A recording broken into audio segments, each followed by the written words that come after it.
We do the Rah Rah Ramblers at the end of a game on the mound, and it's funny. We've gone through a bunch of different counts. Everyone slowly comes up to the mound and a rah, rah, rah, and it gets more, rah, rah, rah, rah, rah, and then someone counts rah, rah, and everyone goes Ramblers, and it's been a very hilarious journey to find that count and exactly everyone to end on Ramblers, which is now just comical, and when we get it, it's a hoot.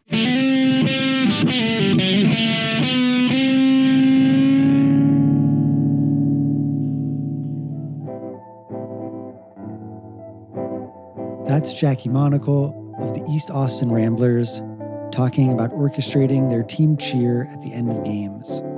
Welcome to Sandlot Social Club. I'm Adam, your host. I play Sandlot baseball with the Cap City Cobras in Austin, Texas. Jackie and Rambler teammate Jennifer Sherburne met up with me to chat about how the team got started and why Rambly matters. They also changed the way I look at a pickle forever. We recorded this conversation at Gourmands, a bar in East Austin, so you'll hear those lovely patio sounds. Think of it as the hum of relief.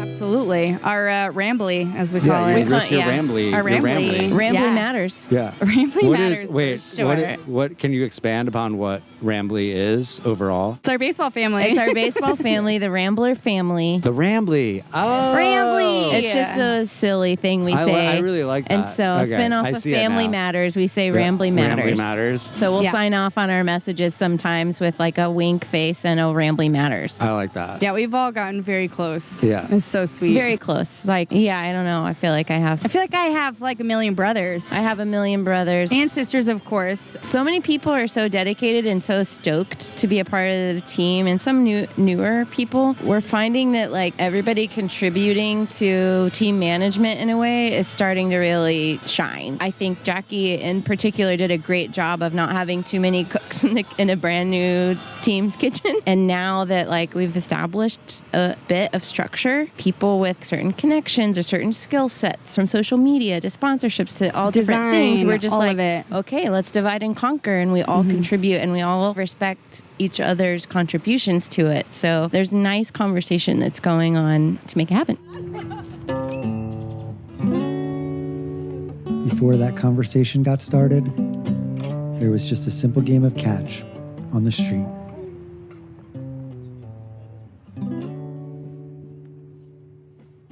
It started pre-pandemic of like, wait a second, playing catch in the street is like super fun with your pals. Let's do that. And so it was like a big haul to play it against sports. Got a bunch of gloves, got some balls. I mean, we really didn't think we'd start a team. It was just kind of like a fun thing to do on a nice day in the streets of Austin.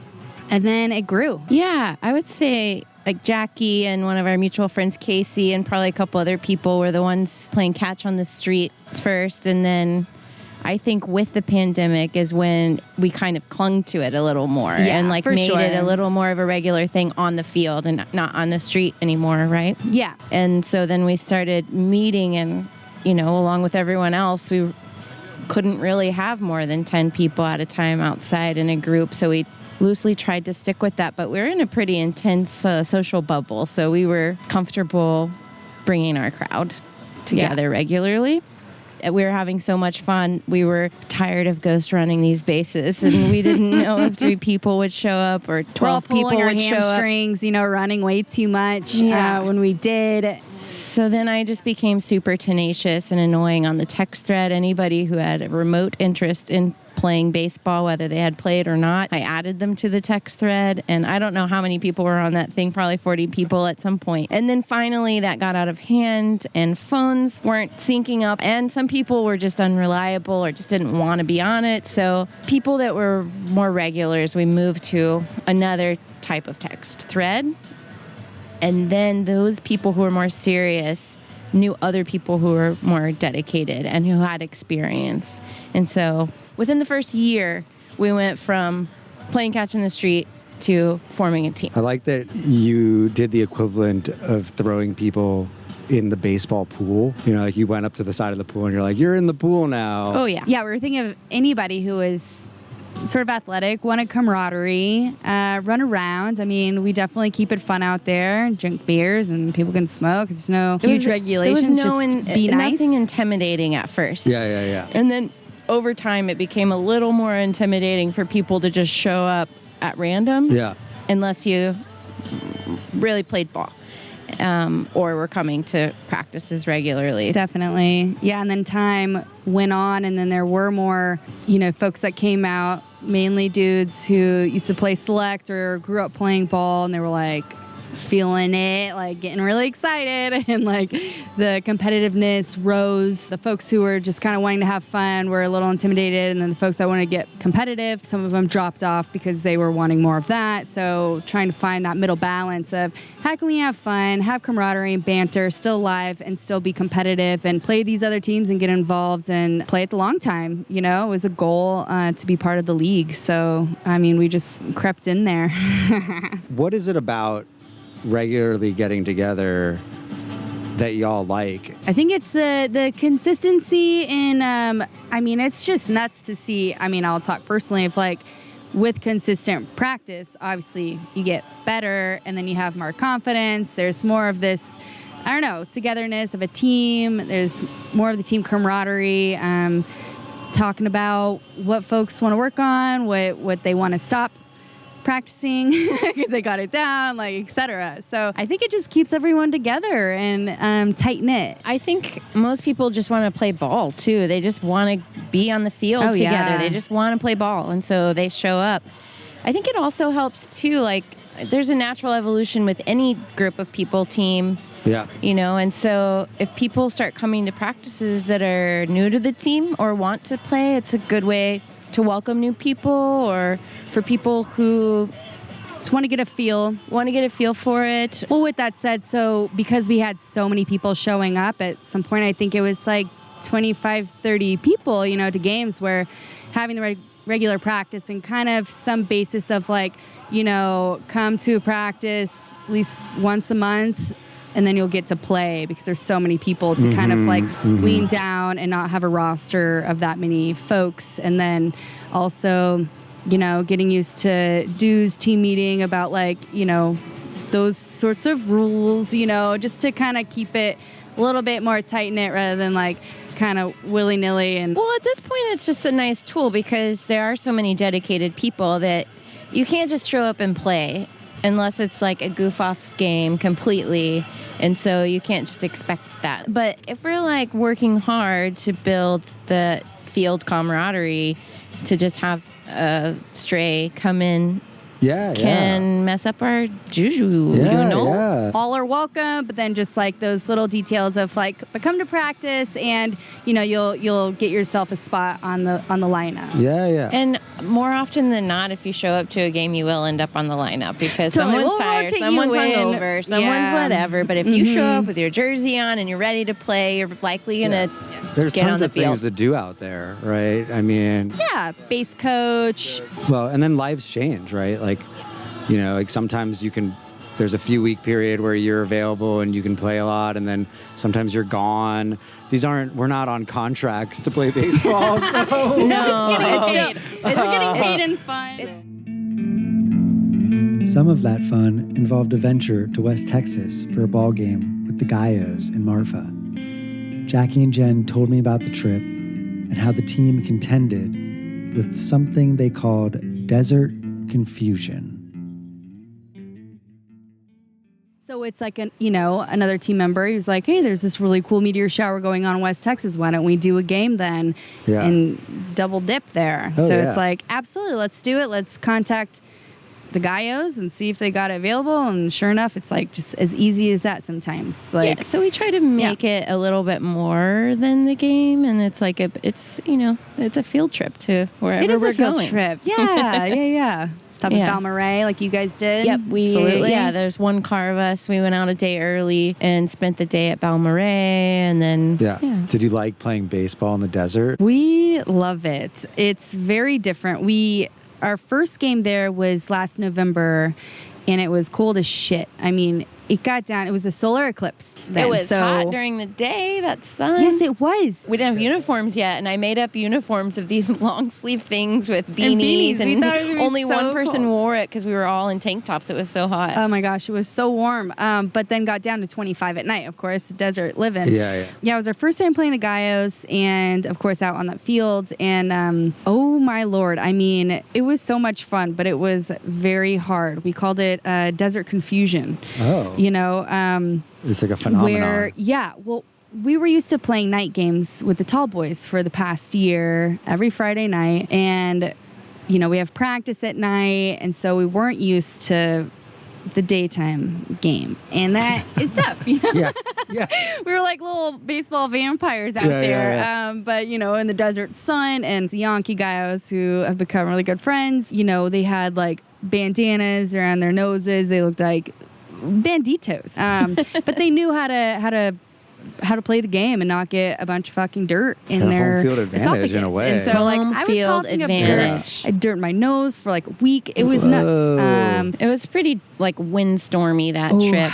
It was so windy. It's just dirt, but it looks really pretty though. It's like, I mean, when the ball hits the ground, it's just like this big poof ball of dirt, and like you see where it landed, but you don't know where it is. It's like, it's very exciting. And, you know, they've got the lovely spirits out there, as in So Tall. So they definitely, you know, gave us some of that, some desert rum, I believe. And so, yeah, we got a bit poed up for the game, which was fun, but also I think part of the desert confusion. Yeah. So Dehydration and booze and dirt. It's such a fun time out there. Oh my gosh.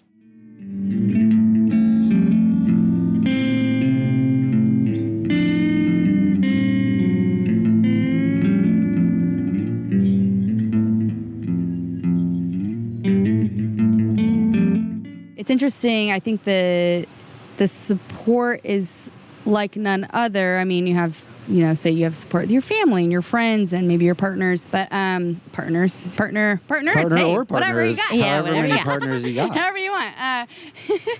But it's like you are showing yourself endurance-wise, mentally, and emotionally. And I think those three things you're not quite showing to these other communities that you have support with. So it's a very intense support where you understand each other on a different level. Yeah, and when you're like improving your skill, someone gets it. So it's unique. Yeah. It's just like, you know, maybe It's a being in a unique band support. There you go. or in a dance company, or, you know, you're Yeah. sharing something very specific Mm-hmm. that you can support each other. You know I'm quite competitive, and sometimes I get a little like pissed.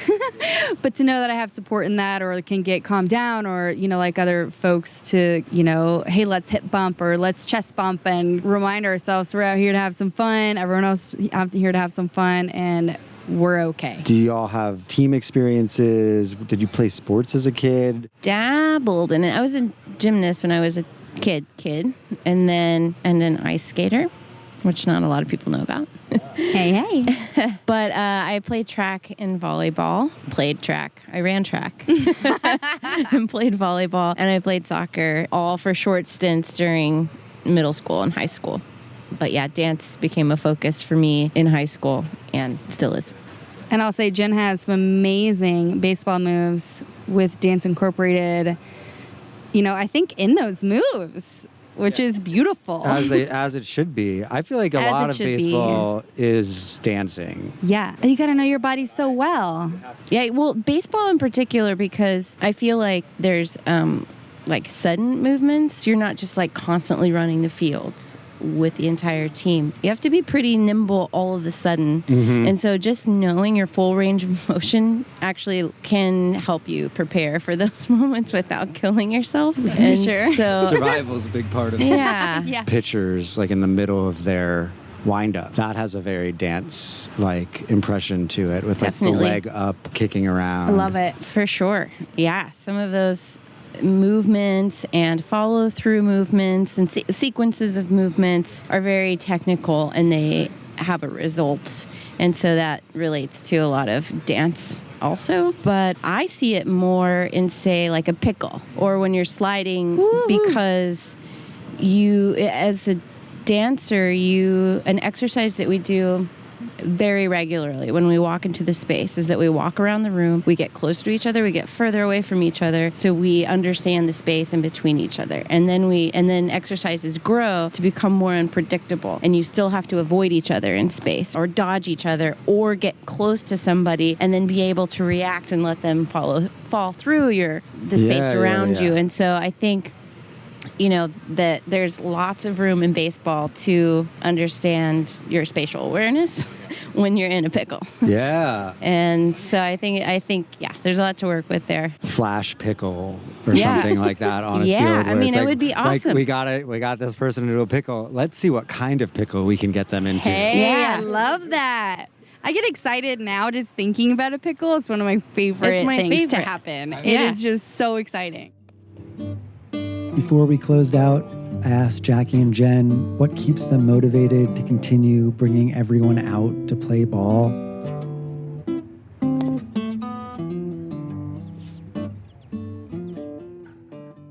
It's worth it for the community. I mean, it is fulfilling. So yeah, I think the that's results, what keeps me going. Yeah, I mean, I feel like our team is pretty solid and committed, and there's a lot of trust there, and so the results of that, it just feels like, that's what we got to do. It's like you just have to. It's become like breathing now. You just have to. It's second nature. It's just kind of like, okay, and now that we have it down pretty well and new things are coming in the mix, it's very exciting. So it's also extremely exciting to bring that to the table, and just get everyone else happy and excited to come out and play and be a part of this, So we're trying to really make it the best it can be for everybody. Thanks, Jackie and Jen, for coming on the show. Thanks, everyone, for listening. Please subscribe or give us a rating or a review if you liked what you heard. You can also follow us on Instagram at Sandlot Social Club Podcast for even more sounds of Sandlot, or send a message to sandlotsocialclubpodcast@gmail.com to just get in touch. I think that about covers it all. So we're going to wrap this one up right where we started, with the fulfillment of a hoot, Rambler style. Rock, rock, rock, rock, rock, rock, rock, rock.